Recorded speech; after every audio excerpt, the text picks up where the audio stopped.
Melbourne remains in lockdown. Let's have a look.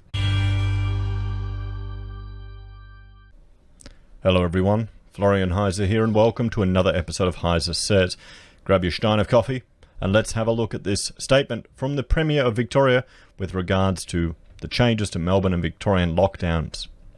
So this was released this morning. I know plenty of people were looking forward to some good news today, and soon, very soon, we'll have some. Very soon, always later, always in the future.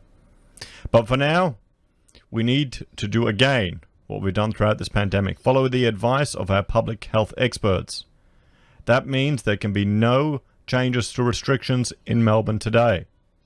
As we know today, 6 new cases have been identified in our northern suburbs, meaning there have so far been 39 cases spread across 11 households.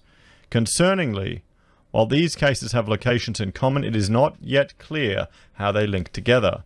It means we may still have transmission happening where we can't see it. And I would happily bet a carton that you will still have transmission where you can't see it, that you will always have transmission where you can't see it, that people in Victoria will, well, they just won't get tested.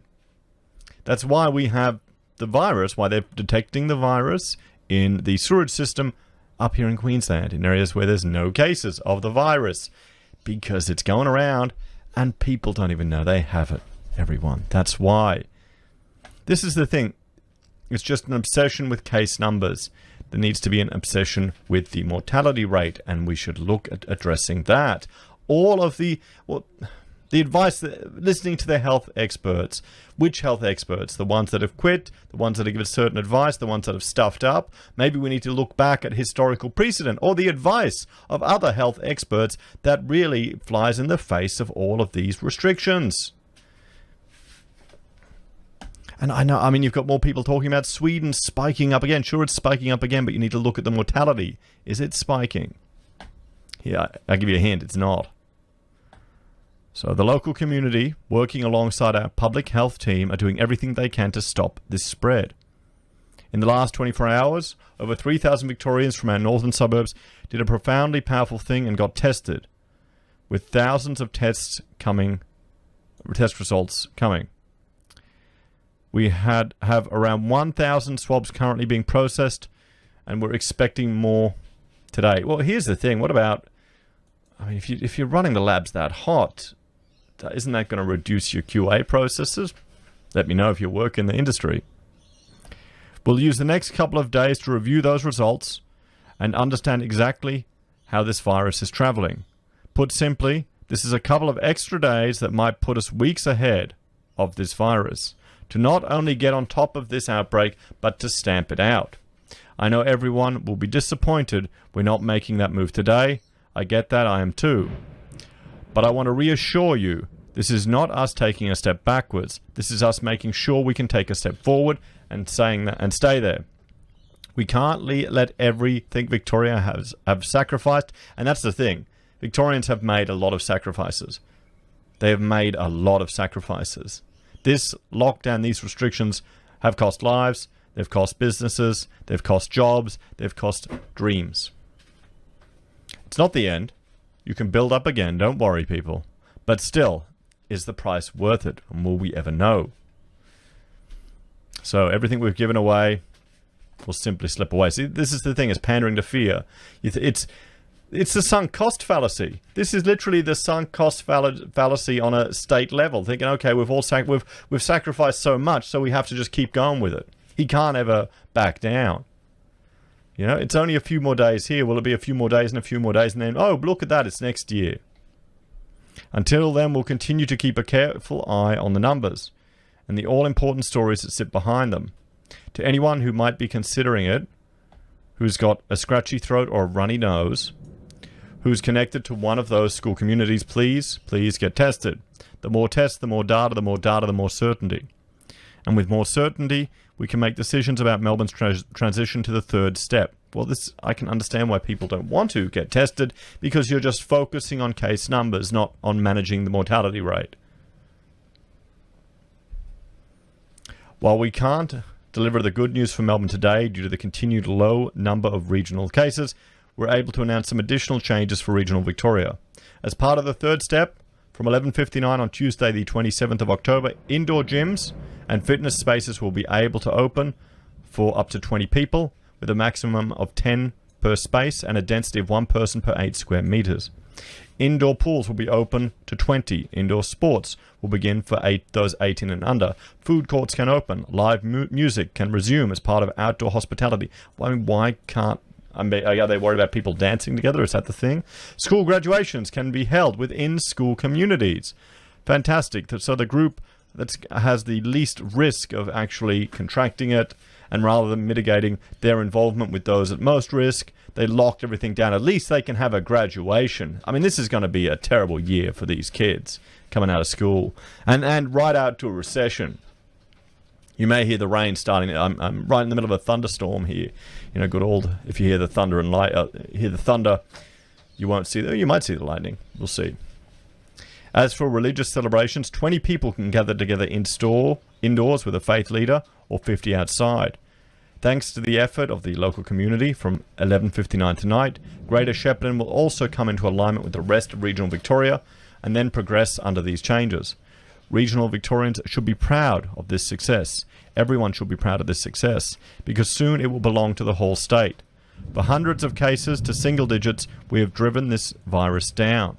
We are so close to beating this thing. I'm asking you to keep going, dig deep and stay strong. I mean, what happens if it flares up again next winter? I mean, we're in summer here in Australia, everyone. You can tell by the summer thunderstorm that I'm about to cop.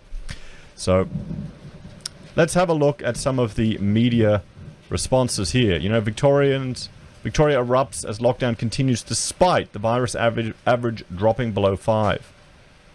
Victorians have lashed out at the Premier Daniel Andrews after he announced today Melbourne would see no easing of restrictions despite reaching its virus target. He can't stop, guys. He wants to eradicate it. What's going to happen if they open up and then 2 months later we get another spike? Victorians took to Twitter to call the Prime Minister's decision to withhold the announcement a huge kick in the guts and beyond a joke. Metropolitan Melbourne had been hopeful for further easing of restrictions on hospitality and retail after the city's rolling 14-day average of virus cases fell to below 5 today. But today the Premier dashed those hopes of easing restrictions, saying the government would delay any announcements pending more test results relating to an outbreak in the northern suburbs. Now, if you can't hear or see, as recording this, I've just had a hail thunderstorm crash down. Just quickly ran out to put a tarp on the car. That's the way it goes sometimes, guys. Welcome to Queensland. So, as I'm saying, we're in summer. What's going to happen when we hit winter? Particularly in Victoria, some of the southern states. And here's, some Twitter responses. So this is what former Premier Jeff Kennett had to say about all this.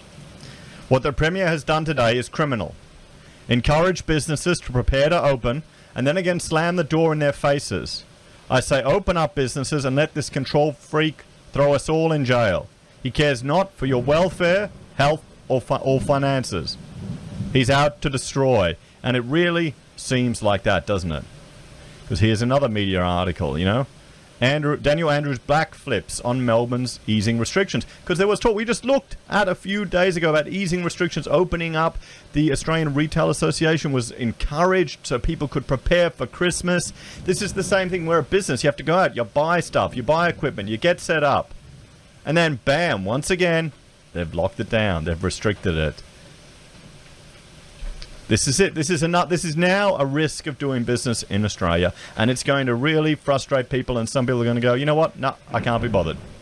I cannot be bothered. So, in this article, after smashing its virus target, Melbourne expected eased restrictions in today's announcement. But instead, Victorian Premier Daniel Andrews has hit pause on the city's plans to reopen. Mr. Andrews said this morning plans to ease harsh lockdown restrictions in the city are on pause, despite the 14-day averaging to 4.16. We had hoped today to be able to announce that Metropolitan Melbourne would take significant steps, not from today but from midweek, about retail, hospitality and a whole range of other important next steps, the Premier said. However, he said the city was not in a position to proceed with plans because there are at least 1,000 test results from the Northern Metropolitan outbreak that are in the labs. We will get those today, probably the balance of them tomorrow. and there will be additional testing conducted throughout the day, he explains. It comes after the state recorded 7 new cases today, 6 of which were from the outbreak in the northern suburbs. I mean, this is just insane. The restrictions, the lockdown, the damage it's doing to business is just, well, it's just the Andrews. What do you all think, everyone? Were you hoping for an easing of restrictions? Are you at all surprised? And if you're in Melbourne, you know, is this just another thing that's encouraging you to move somewhere else? As always, let me know your thoughts and opinions in the comments down below. Please like, share, and subscribe to the channel. If you're a fan and want to support the content I create here, there are a few ways you can. You can join us on YouTube or Patreon. You can support us using our affiliate links at Amazon or eBay, buy merch from HeiseSays, or use PayPal. Take care, guys, and I'll see you next time.